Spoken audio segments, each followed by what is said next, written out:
Richard from the Mortgage Showman. We are your buy-to-let mortgage experts. Welcome to our YouTube channel. And in this video, I want to talk about bridging finance, but not about what it is generically, really specific topic within that subject area, because I see so many landlords trip themselves up in understanding the difference between gross and net loans. So it's going to be a short one, but it could be massively useful to you guys if you are looking to get bridging finance out later on this year.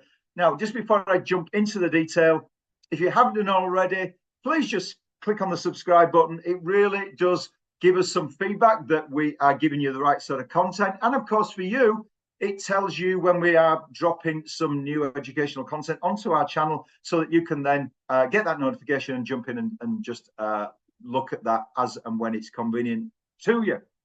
So let's just get on with this piece.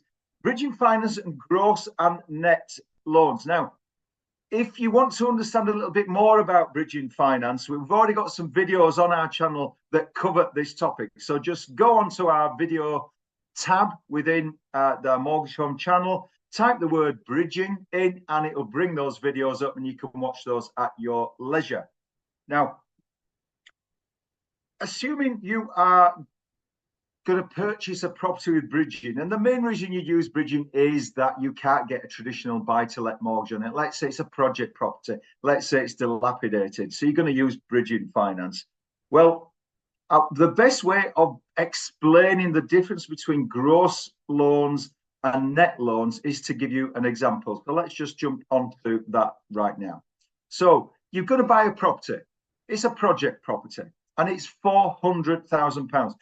If you were going to get a buy-to-let mortgage on that and you could get 75% loan to value, then you would pretty much expect to be able to get in your pocket or through via the solicitors 300,000. That 75% will be released to you, and you're putting in the £100,000 cash. Happy days, there's your 400, off you go buying the property.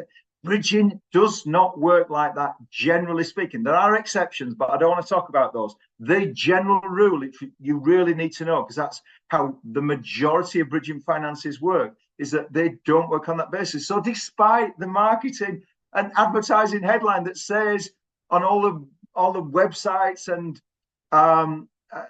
other promotions that these bridging companies do, they'll say, oh, we'll give you 75% loan to value. So yes, there's the £300,000 that you can see here, but this is what they do. Bridging finances will then deduct a number of fees. So as you can see here, we've got about £38,000 worth of fees. The majority, of course, is the interest that's going to be charged to you. I've assumed in my example that you're going to have this finance for a year, which is why the interest is so significant, it's £32,000. So this is what bridging finances do. They take all the interest that they're going to be charging you over the year, the arrangement fee, any other smaller insurance, title insurance and other insurance fees, wrap that all up and deduct that off the 38,000. So if you look right at the bottom at the net loan, the amount that's going to be sent to the solicitor, as you can see here, is 261,000, not 300,000.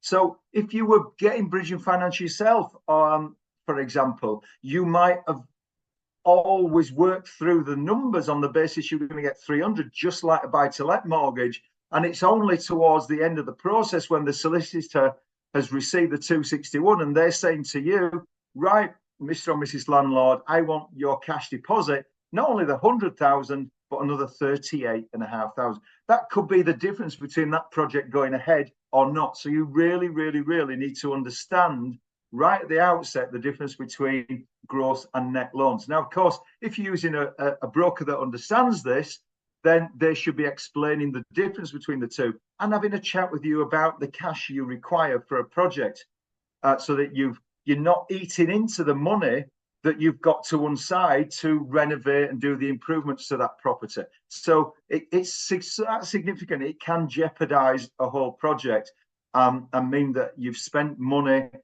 on the prep, on an application, on surveys, on solicitors, to find that the whole thing unravels because of that misunderstanding between gross and net loans.